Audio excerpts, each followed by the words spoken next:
오늘 함께 은혜를 말씀 나눌 제목이 괴로운 인생길의 해답이라.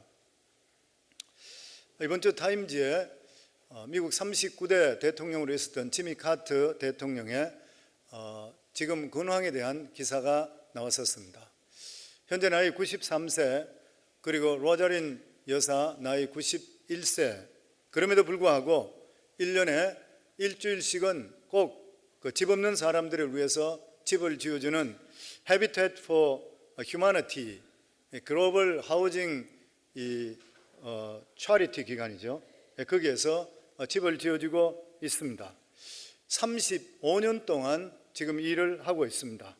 그리고 또 이 카터 대통령은 지금 현재 또 예전과 마찬가지로 조지아의 조그만한 집인 렌치 하우스에, 투베드룸 하우스에 두 사람이 살고 있고, 그리고 또 음식을 직접 만들고 있고, 그리고 자기가 다니는 침례교회 안수 집사로서 주일학교 선생으로 지금까지 봉사하고 있다 했습니다.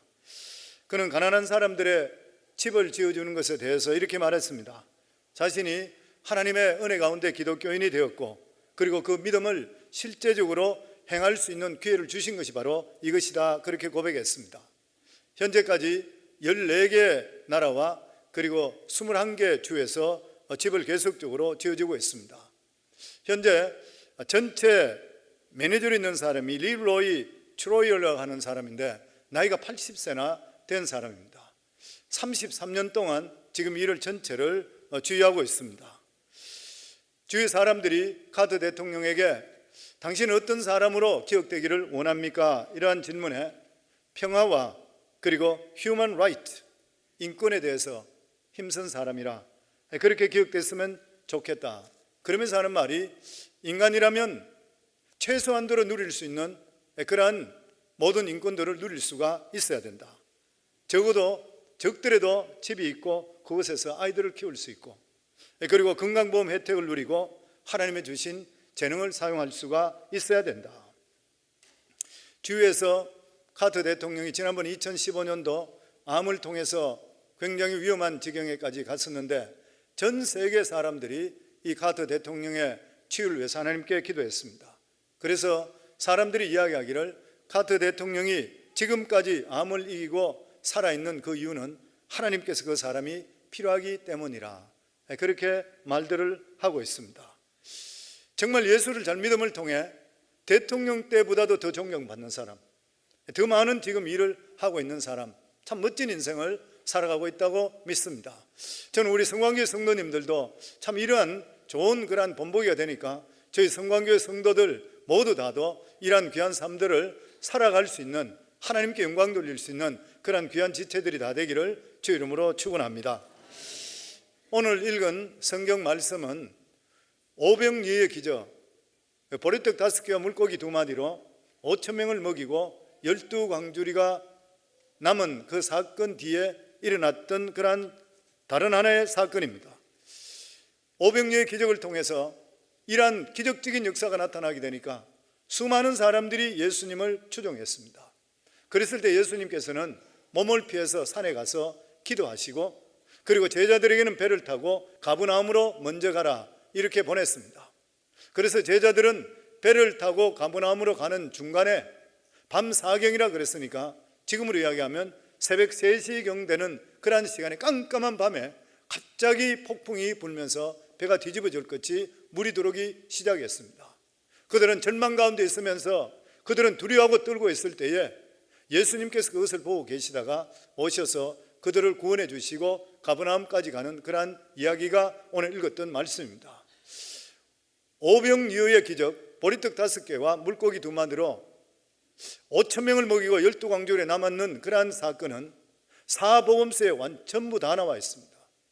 그런데 오늘 읽은 이 말씀, 그리고 예수님께서 산에서 보시고 물 위를 걸어오셔서 인류 최초로 베드로가 물을 걸었던 이러한 사건, 이것은 마태복음, 그리고 마가복음, 요한복음, 3복음서에 나타나 있습니다.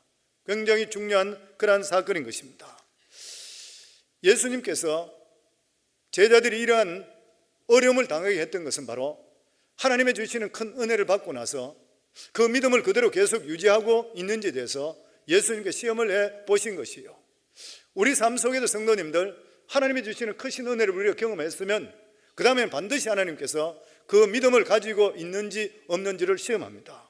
그래서 마가복음 6장 52절에 보면 이는 그들이 그 떡을 떼었던 일을 깨닫지 못하고 도리어 그 마음이 둔하여 졌음이라. 이러한 큰 은혜를 받았는데도 불구하고 이 제자들은 하나님께 베풀어 주셨던 그 은혜를 잊어버렸습니다. 그때 사건은 그때 사건이고 오병이의 기적이 일어났다 하면은 이러한 폭풍 가운데 있다 하더라도 주님만 찾게 되면 주님께서 반드시 이 일을 회복시켜 줄 것이라는 믿음이 있어야 되는데도 불구하고 환경 따라서 믿음을 다 잃어버렸습니다. 저는 그 모습들이 우리들의 신앙과 같다고 생각합니다. 저희들이 하나님께 나와서 예배드리고 그리고 은혜가 충만하고 그리고 또 어떤 큰 경험을 할 때는 믿음이 굉장히 좋은 것 같아요. 환경이 또다시 바뀌고 딴 일이 벌어지고 할 때는 옛날 것을 다 잊어버리고 또다시 두려워하고 좌절하는 그런 모습들, 이것이 우리들의 모습이 아닌가 이렇게 생각을 합니다.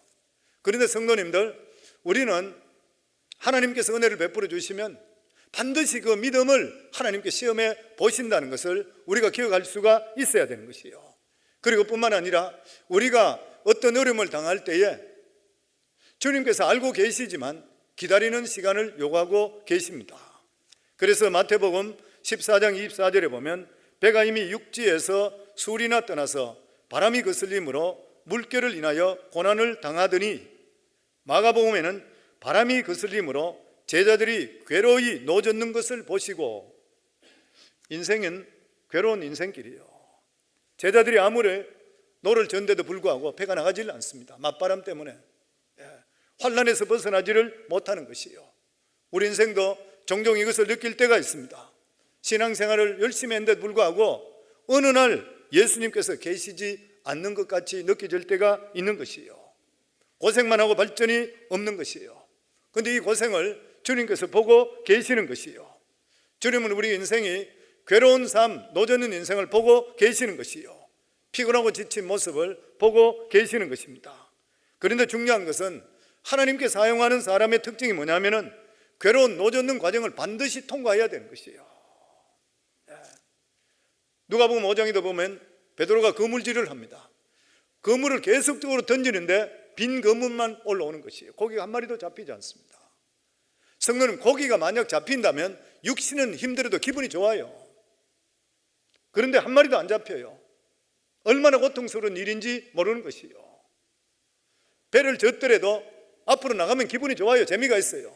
근데 아무리 젓더라도 배가 나가지 않아요. 엄청스러운 괴로움입니다. 괴로움인 것이죠. 사업도 마찬가지인 것입니다.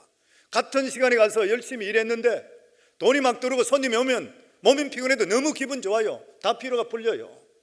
그런데 손님도 오지 않고 시간만 자꾸 가고 돈 낼 거는 생각나고 너무너무 괴로워요.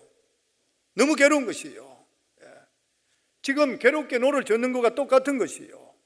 우리 삶에도 마찬가지로 믿음 안에 살길 원하고 주일 성수하고 11조하고 그리고 또한 새벽기도까지 나오는데도 불구하고 문제는 해결되지 않고 계속적으로 그대로예요. 괴로운 노젓는 모습이 있는 것이에요.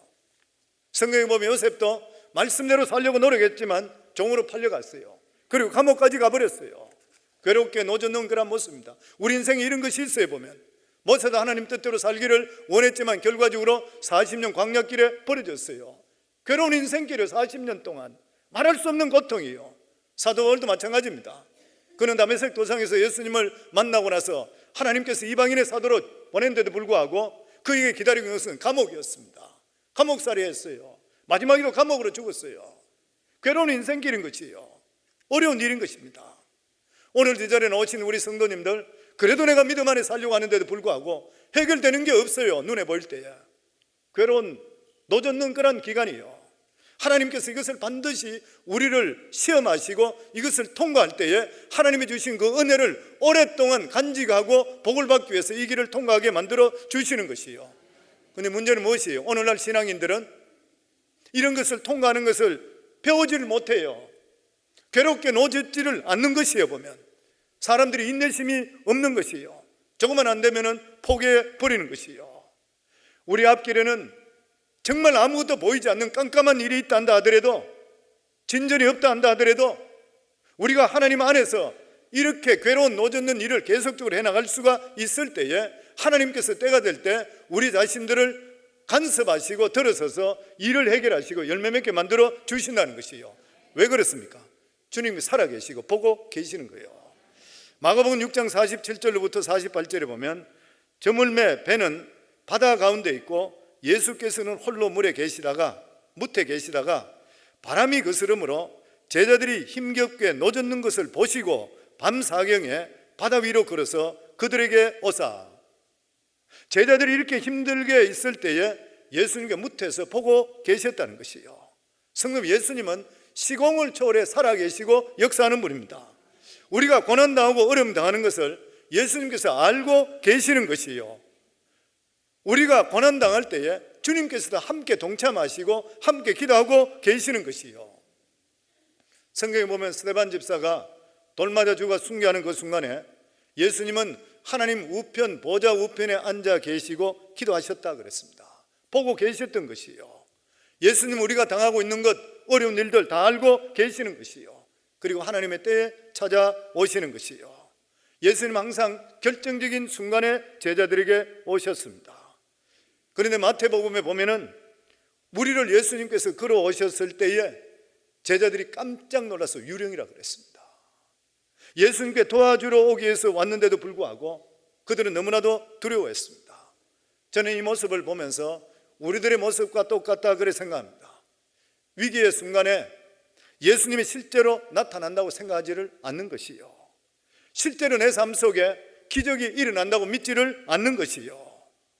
기도는 입으로는 기도하는데도 불구하고 그 일이 나에게 일어난다고 믿지를 않는 것이요. 이게 우리 삶 속의 문제인 것이요. 우리 새가족반에 보면 오늘이 제 3가 나가는 기도에 대한 말씀을 전한 날인데 그 앞에 나오는 예 중에 하나가 대주교의 죽음이라는 그러한 이야기가 나와 있습니다.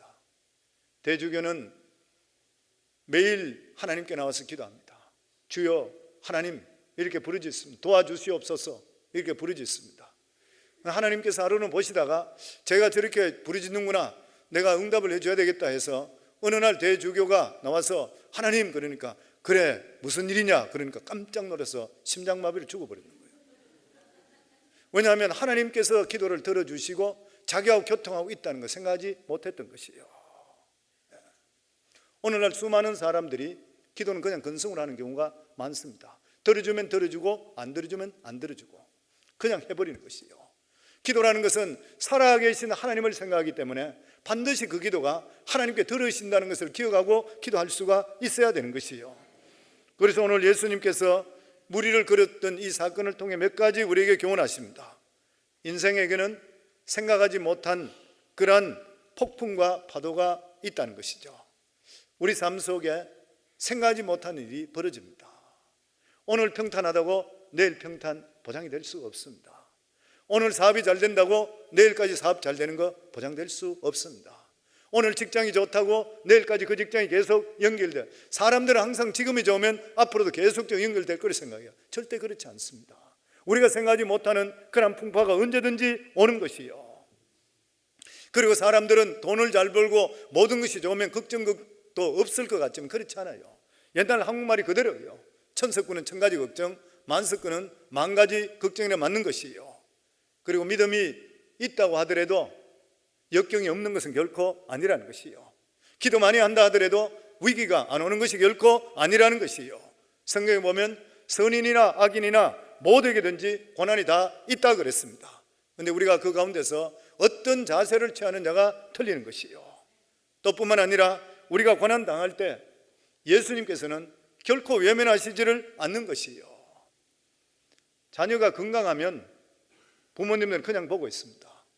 심하게 앓고 있을 때는 부모는 절대 그 자녀의 곁을 떠나지 않습니다. 하나님께서 똑같은 것이요. 우리가 정말 어렵고 힘든 일이 있을 때 하나님께 우리 가까이 와 계시는 것이에요. 그리고 예수님께서는 결정적인 순간에 나타나는 것이에요. 아직까지 나타나시지 않았다면 우리가 아직 괜찮은 것이에요. 주님께서는 분명히 시간을 보고 계시는 것이에요. 오늘 성경 보면 제자들이 사경 새벽 3시라 그랬습니다. 밤이 가장 깊을 때에 주님께서 나타나셨던 것이에요. 우리 인생에 풍랑과 역경이 오는 그런 경우 왜 이것이 해결되지 않고 나를 계속적으로 괴롭히느냐? 왜 주님께서 나타나시지 않는 것인가? 우리가 생각할 때 있습니다. 여기에 대해서 로이드 존스 목사는 이것을 거룩한 유기라 이렇게 표현했습니다. 거룩한 유기, 버림받았다는 거죠. 유기견, 버림받은 개. 하나님 택하신 백성이 버림받을 수 있을까요? 절대로 그럴 수 없습니다. 그런데 실제로 하나님 자녀인데도 불구하고 버림받은 것 같이 느껴질 때가 있습니다. 실제는 버려지지 않은데도 불구하고 그렇게 느껴질 때가 있습니다. 왜냐하면 아무리 소리치더라도 하나님께 대답하시지 않기 때문에 이것을 거룩한 유기라 그렇게 이야기합니다. 왜 그렇게 하시는 것인가요? 철저하게 우리 자신들이 낮아지고 어려운 가운데 떨어졌을 때에 하나님의 은혜만을 붙잡고 하나님께 나올 수 있도록 해주시기 위해서 오직 이 세상에 의지할 것은 아무것도 없고 하나님밖에 없다는 것을 깨닫게 만들어 주시기 위해서, 그리고 하나님께서는 우리들을 항상 보고 계십니다.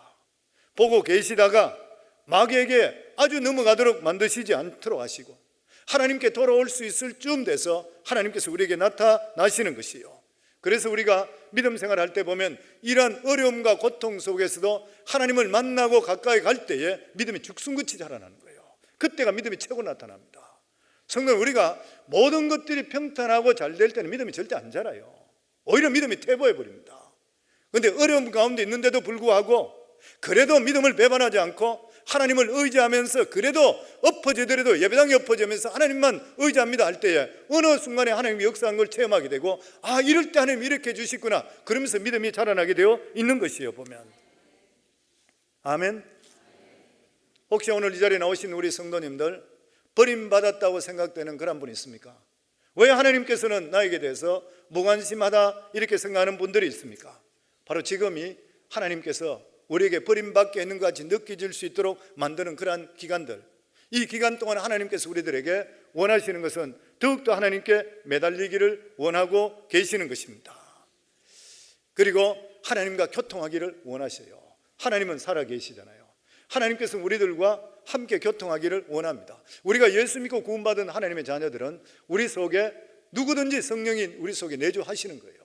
우리 속에 하나님께 내주하시면 하나님께 반드시 우리들과 원하시는 게 뭐냐면 교통하고 대화하기를 원하는 것이에요. 그런데 우리들은 하나님과 대화를 잘 못합니다. 왜냐하면 세상 것들로 가득 차고, 그리고 하나님을 바라보는 것이 아니라 내가 환경과 딴 것들만 계속 눈을 맞추기 때문에 하나님이 주시는 음성을 절대 들을 수가 없는 것이에요. 그래서 아마 어떤 분은 들은 분도 있겠지만 시계와 톱밥이라는 그런 이야기가 있습니다. 어떤 사람이 큰 광에 엄청스러운 톱밥이 많이 들어있습니다. 근데 거기서 놀다가 시계를 잃어버렸습니다. 아무리 톱밥을 뒤져도 시계를 찾을 수가 없었습니다. 그래서 사람들에게 누구든지 시계를 찾아주면 후사하겠다 했습니다. 사람들이 깔쿠리를 가져와서 뒤집니다. 그런데도 보고 찾지를 못하고 찾다가 잠시 쉬러 바깥에 나와 있을 때에 어린 꼬마 하나가 안으로 들어가더니만 얼마 있지 않아서 시계 찾았다고 들고 나옵니다. 그러니까 사람들이 깜짝 놀라서 꼬마야, 어떻게 시계를 찾았니? 그러니까 이 아이가 대답합니다. 너무 쉬워요. 가만히 귀를 기울이니까 째깍째깍째깍 소리가 나서 찾아냈다는 것이요. 우리 삶도 똑같습니다. 하나님은 끊임없이 우리에게 째깍째깍째깍 말씀하세요. 그런데 우리 속에 세상이 가득 차 있고 내 욕심이 가득 차 있고 그리고 내가 원하는 것에 가득 차 있게 될 때는 하나님의 음성은 절대로 못 들어요. 그래서 성도님, 우리 인생을 바로 사시려 그러면 지금 하고 있는 아무리 잘 되고 아무리 흥황되는 일이 있단다 하더라도 잠깐 스탑하셔야 됩니다. 그러면서 하나님께서 나를 통해 하시고자 하시는 무슨 말씀인가, 주의 음성을 들을 때에 바른 길로 가게 돼 있고 실패하지 않은 인생을 살아갈 수 있게 되는 일인 것이요.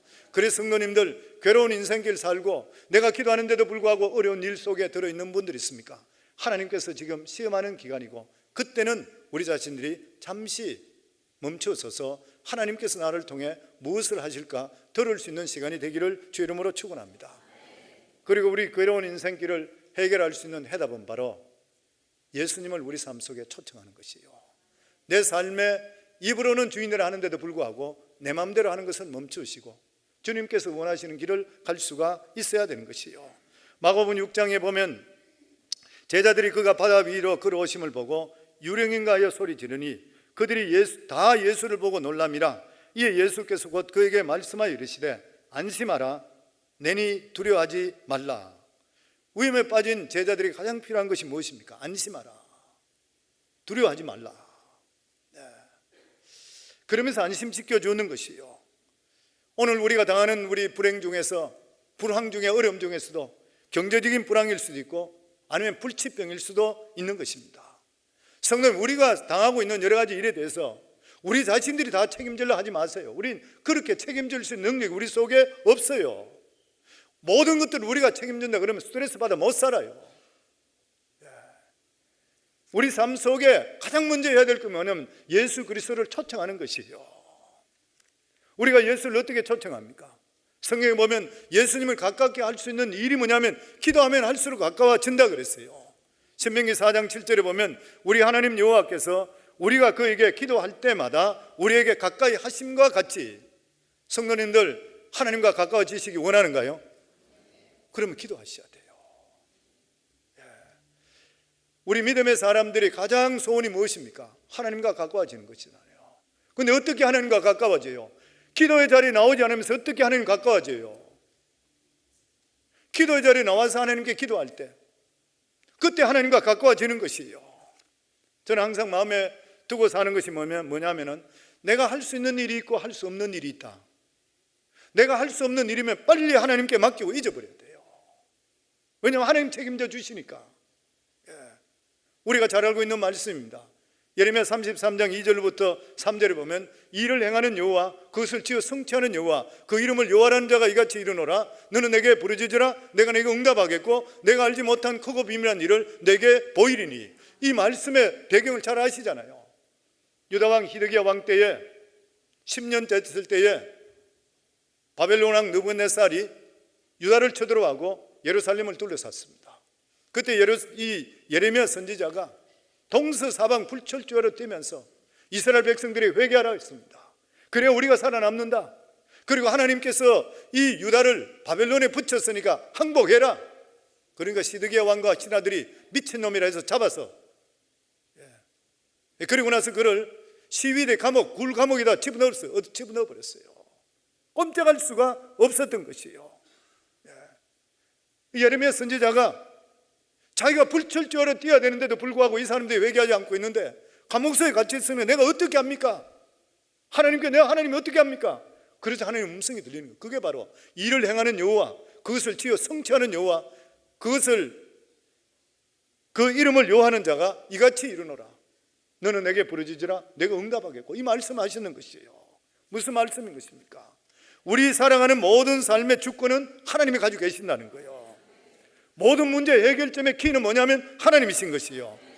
우리 인간이 살아가면서 대단히 착각하고 있는 것이 뭐냐면은 모든 일을 내가 해야 되고 내 운명도 내 손에 달려있다고 착각하는 것이요. 예레미야 선지자가 그랬습니다. 그는 나라의 민족의 흥망성쇠가 자기에게 달렸다고 생각했어요. 그래서 자기 민족을 살려야 된다고 몸부림을 쳤던 것이에요.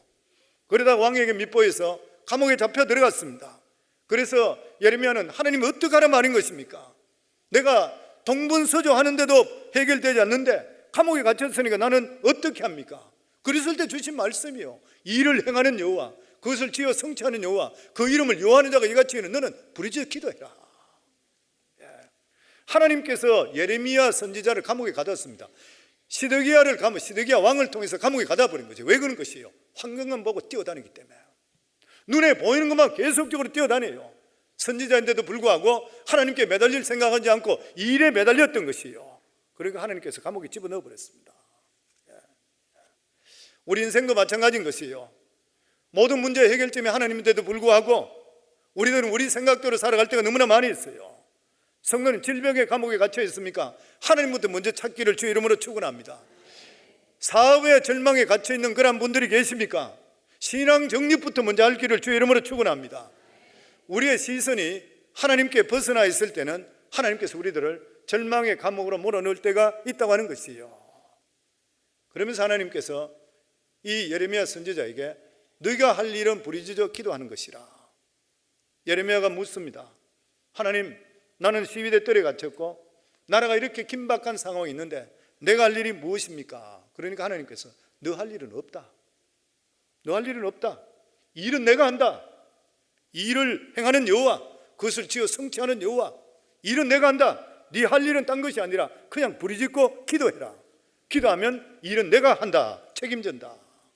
성도님들, 우리 믿는 사람들에게 가장 중요한 것이 무엇이에요? 기도하는 일입니다. 하나님께서는 우리들에게 감옥에 가둬놓더라도 일보다도 먼저 기도부터 하시게 하는 것이요. 왜 그런 것이요? 너 인생의 주인이 네가 아니라, 네 삶의 운명의 근본이 네가 아니라 하나님이라는 것을 깨닫게 만드시기 위해서인 것이요. 우리의 삶의 운명과 그리고 삶은 우리 손에 좌우되는 것이 결코 아니라는 것이요. 우리의 운명은 이미 태어나기 전부터 하나님 손에 정해져 있습니다. 성경 10편 139편 16절에 보면 내 형질이 이루기 전에 주의 눈이 보셨으며 나를 위하여 정한 날이 하나도 되기 전에 주의 책에 다 기록이 되었나이다. 성도님들이 뱃속에서 형태가 생기기 전에 이미 하나님께서 보셨다 그랬습니다. 성도님들이 이 세상에 태어나서 하루가 되기 전에 일생이 주님 책에 기록됐다는 거예요. 그래서 성도님, 우리가 믿음 안에 바로 살아가시게 되면 하나님께서 우리에게 채찍을 들 필요가 없어요. 바로 갈 수 있어요.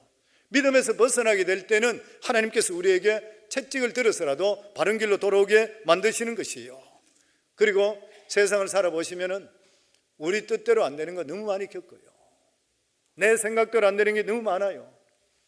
늘 말씀드린 대로 어느 정도 열심히 하면 밥은 먹을지 모르지요. 그렇지만 진짜 큰 사람이 되고 하나님이 기뻐하는 사람 되는 것, 하나님께서 축복하시고 길을 열어 주셔야 돼요. 그래서 잠언 16장 1절에 보면 마음의 경영은 사람에게 있어도 말의 응답은 여호와께로서 나느니라. 잠언 16장 9절에 보면 사람이 마음으로 자기 길을 계획할지라도 그 걸음을 인도하는 자는 여호와 신이라. 아무리 인간이 계획을 하고 작정을 해놓는다 하더라도 하나님께서 허락하시지 않으면 죽으라고 고생만 실컷 하고 실패해버려요. 실패하고 싶은 사람이 누가 있어요? 사업하는 사람도 마찬가지잖아요. 분명히 잘 될 거 생각해서 다 들어가잖아요. 근데 왜 망하고 나와요? 그런 일이 얼마나 많이 있는지 몰라요. 그래서 우리는 계획을 가지고 있더라도 하나님께 일단 부르짖어야 돼요. 하나님께 부르짖게 되면 하나님께서 그 계획에 맞으면 길도 가시게 해주고, 아니면 길을 틀어서라도 딴 길로 하나님께서 이끌어 주시는 것이에요. 그래서 믿음의 사람들에게 무엇보다 필요한 것이 예수님을 초청하는 것, 기도만큼 더 중요한 일은 없는 것이에요. 잠언의 천려육정 중에 이런 구절이 있습니다. 말을 많이 하기보다는 기도를 많이 하는 것이 낫다. 기도는 죄를 막아준다. 기도하지 않으면 죄가 우리를 막는다. 기도하는 마음은 금이나 은보다 더 귀하다. 그러므로 자주 기도하라. 기도는 영혼의 방패요, 하나님께 드리는 아름다운 제사요, 사탄을 내리치는 채찍이다. 믿는 자들에게 말씀은 영양식이라 그럽니다. 그리고 기도는 호흡이라 그래요. 음식은 며칠 먹지 않아도 죽지 않아요. 호흡은 몇 분만 쉬지 않으면 죽습니다. 마찬가지로 예수 믿는다는데도 불구하고 기도하지 않는 사람은 살아있는 것 같지만 영적으로 죽은 사람이에요. 그래서 믿는 사람들에게 어떤 것보다 말씀과 기도가 너무나 중요하지만 오히려 말씀보다 기도가 더 중요하다는 것이 호흡이라는 거예요. 기도하는 것이에요.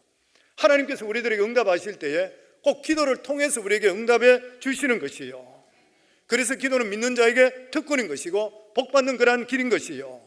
목마른 자가 기도하면 광야에서 샘이 솟아나요, 사방이 막혔다 하더라도 기도하면 길은 열리게 되어 있다고 하는 것이에요. 기도는 하나님께 직통으로 전화선과 똑같은 것이에요. 기도하는 것이 하나님께 갈 수 있는 최고의 지름길인 것이에요. 예수님께서도 가장 중요한 산상수훈을 주셨을 때에 거기서 구하라 그러면 너에게 주실 것이요, 찾아라 찾을 것이요, 두드리라 그러면 열릴 것이라. 기도하라는 것이잖아요. 그런 것이 기도하라는 것이요. 기도하지 않고 되는 일은 없습니다. 기도해야 병마가 떠나가고 기도해야 성령 충만받고 능력 받을 수가 있는 것이에요. 기도하면 기적이 나타나게 되어 있는 것이에요. 기도하면 개인의 문제뿐만 아니라 가정의 문제, 사회의 문제, 교회 문제, 국가의 문제까지도 하나님께서 해결해 주시는 것이에요. 미국도 그랬고 영국도 그랬습니다. 국가가 위기 때마다 전 국민들이 하나님께 매달려서 기도했습니다. 얼마 전에 영화가 보니까 덩커크라는 그런 영화가 나온 것 아마 많은 분들이 봤다고 생각합니다. 프랑스에 있는 덩커크 반도에 그때 독일군과 전쟁이 벌어졌을 때에 33만 3천 명 정도 되는 영국군과 그리고 연합군 일부가 그 반도에 갇혔습니다. 포위되든지 아니면 죽을 수밖에 없었던 것이요.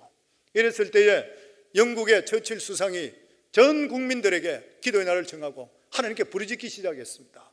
기록에 보면 처칠 수상은 의사당에 들어가서 하루 종일 나오지 않고 거기서 엎드려서 하나님께 기도했다고 그랬습니다.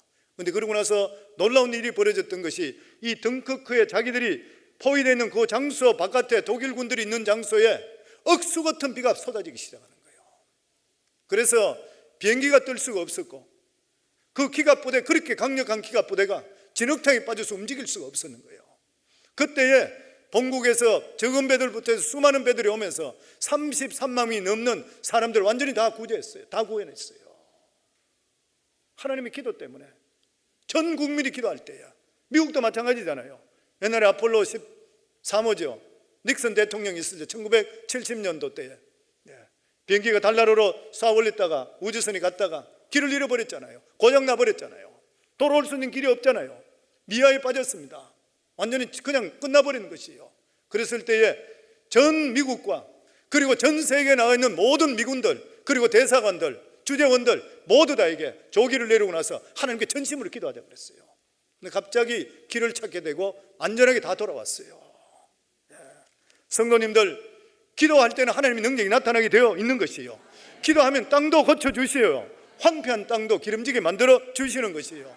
역대하 7장 14절에 보면 내 이름으로 일컫는 내 백성이 그 악한 길을 떠나 스스로 겸비하고 기도하여 내 얼굴을 구하면 내가 하늘에서 듣고 그 죄를 사하고 그 땅을 고칠지라. 우리가 예수 믿고 우리가 하나님께 회개하면 우리 자신도 고쳐줄 뿐만 아니라 황폐는 땅까지도 하나님께 고쳐주시는 것이에요. 덴마크도 그랬고 그리고 노르웨이도 그랬습니다. 덴마크는 오스트리아 싸움을 통해서 홀스탄이라는 가장 기름진 땅을 다 빼앗겨 버렸잖아요. 그리고 자기들이 가지고 있는 것이 뉴틀랜드 반도밖에 없었어요. 진짜 망하기 일보 직전이잖아요. 전쟁에 져버렸고 나라는 동토밖에 없었고. 그래서 누가 일어났어요? 믿음의 사람들이 일어났어요. 두린트의 목사가 일어났잖아요. 일어나면서 하나님 사랑, 나라 사랑, 자연 사랑 세 가지를 외치면서 전 국민을 이끌기 시작했습니다. 그랬을 때 패배하고 창녀들이 들끓고 상위군이 들끓여 이 나라가 부흥하기 시작했어요. 노래도 마찬가지잖아요. 노래도 마찬가지로 동토예요. 그 나라는 설 수 있는 땅이 없었어요. 그런데 이 한스 하우겐이죠. 헤이건, 이 사람이 일어나서 사람들에게 성경으로 돌아가자. 이 세상에 하나님 주신 가장 큰 보배는 성경이라. 성경으로 돌아가자. 그때 이 노르웨이 백성의 인구가 80만 밖에 되지 않았다 그래요. 그런데 이분이 정직한 부의 창출 이런 책을 적으면서 사람들에게 성경과 함께 배포하기 시작했는데 20만 부, 80만 중에 20만 부가 책이 팔렸다 그래요. 그러면서 사람들이 하나님 말씀으로 돌아가기 시작하면서부터 바른 정신이 돌아오기 시작하고 하나님께 축복해 주심을 통해 오늘날 노르웨이가 있게 된 거예요. 덴마크와 노르웨이는 너무나 못 살았습니다. 스위스도 마찬가지잖아요. 스위스도 전쟁통에 완전히 망해버렸던 나라예요. 길거리에 그냥 죽은 사람이 수두룩 했었고 그리고 자원이 없었어요. 산밖에 없었어요. 그런데 그곳에서 하나님 말씀으로 돌아가자고 나왔을 때에 지금의 관광국가 시계 만드는 최고 나라 가장 잘 사는 나라로 바뀌어버렸어요. 누가 만들어줘요? 하나님 만들어줘요. 아멘. 하나님께 나가면 못 고칠 것이 없는 것이에요. 땅도 고쳐주시잖아요. 우리도 고쳐주시는 거예요. 사람도 고쳐주시는 것이에요. 고장난 기계도 고쳐주십니다. 오른쪽에 있는 분만 믿는 것 같아요. 예전에 제가 간증을 하나 들었는데 한국의 청소년 사역자가 청소년 수양회를 한다고 강원도로 차를 봉고를 타고 미니밴을 타고 강원도로 갔대요. 가는데 산 꼭대기 거기 가서 눈이 막 오고 있고 길은 끔끔하게 어두워지고 그런데 차가 고장나서 서버렸대요. 서버려서 기가 막히게 어떻게 할 수가 없는 거예요. 차도 오지 않고 절망 가운데 있을 때요. 그러니까 뒤에 타고 있던 그 청소년들이 있다가 전도사님 기도합시다 그러니까 전도사가 앞에서 운전하면서 하는 말이 기도한다고 고장난 게 낫나 그러면 고쳐지겠나? 기계 고장났는데 어떻게 기도한다 되나 그러니까 하나님은 능치 못할 일이 없습니다 그러더래. 그래서 자기가 미안해서 같이 기도하자 그랬대요. 그럼 전체적으로 같이 기도했는데 그러고 시동을 거니까 곧 되더래요. 그러면서 자기 하는 말이 그 말이에요. 성도들이 어린아이들이 자기보다 믿음이 더 좋다고. 사실입니다. 목회자보다 성도들이 믿음 더 좋은 사람 많습니다. 왜 그런 것이요? 믿으니까. 하나님 하시면 그대로 이루어준다고 믿으니까. 믿음 좋은 게 뭐예요? 말씀하시면 그대로 이루어질 줄 믿습니다가 믿음이잖아요. 아멘. 강대상이 아무리 설교하더라도 안 믿으면 그 사람 믿음 없는 사람이요. 근데 말씀이 읽을 때 아니면 전파될 때 하나님 내대로 그대로 이루어 주시옵소서 믿습니다. 그 사람 믿음 있는 사람이에요. 보면. 하나님은 믿음 안에만 들어있다면 평범한 사람이 특별한 사람으로 바꿔주시는 것이요. 아멘. 못생긴 사람도 특별한 사람이 되면 다 좋아 보입니다. 예전에 영국에 그런 사람이 있었다 그래요. 얼굴에 점이 하나 있었는데 처음에는 모두 보기 싫어했다 그래요. 그런데 이 사람이 유명해지니까 사람들이 덩달아 점을 붙이기 시작했다 그래요. 점이 있어야 성공한다. 저게 복점이다.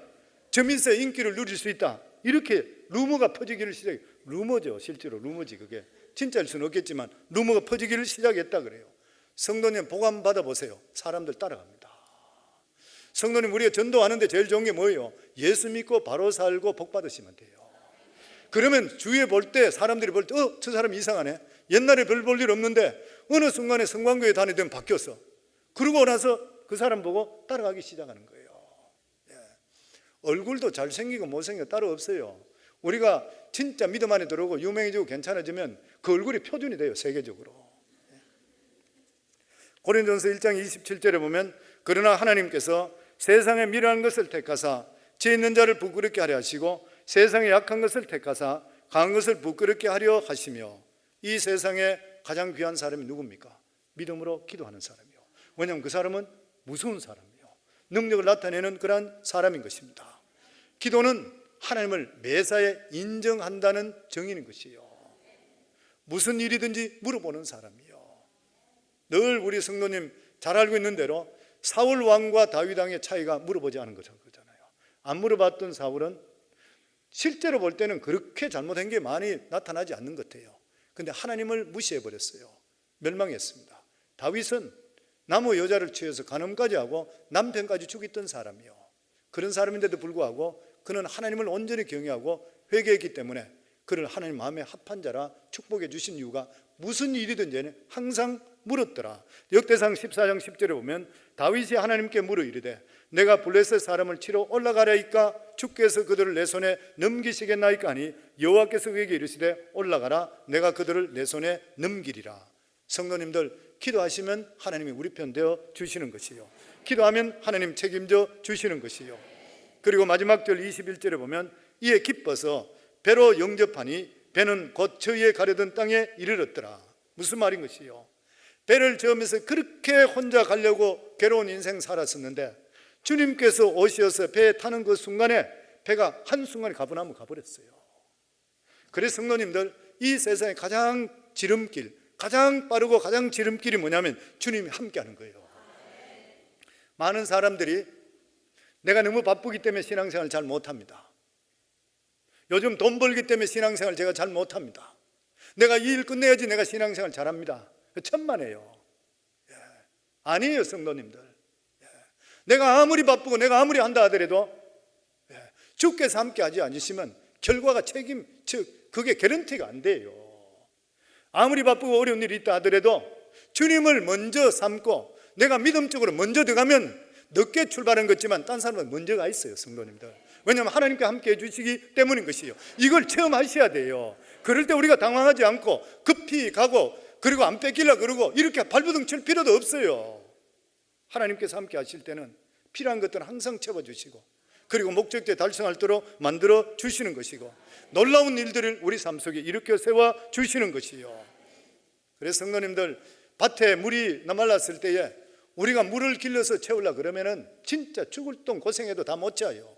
그런데 한번 하나님께서 비를 내리시면 끝나버리는 것이요. 성령의 역사가 똑같습니다. 우리 능력으로 아무리 발버둥 치더라도 하나님께서 한번 손들어 주시면 끝나버리는 것이요. 이것을 어떻게 이루어 주시는 것이요? 하나님의 음성을 들으셔야 돼요.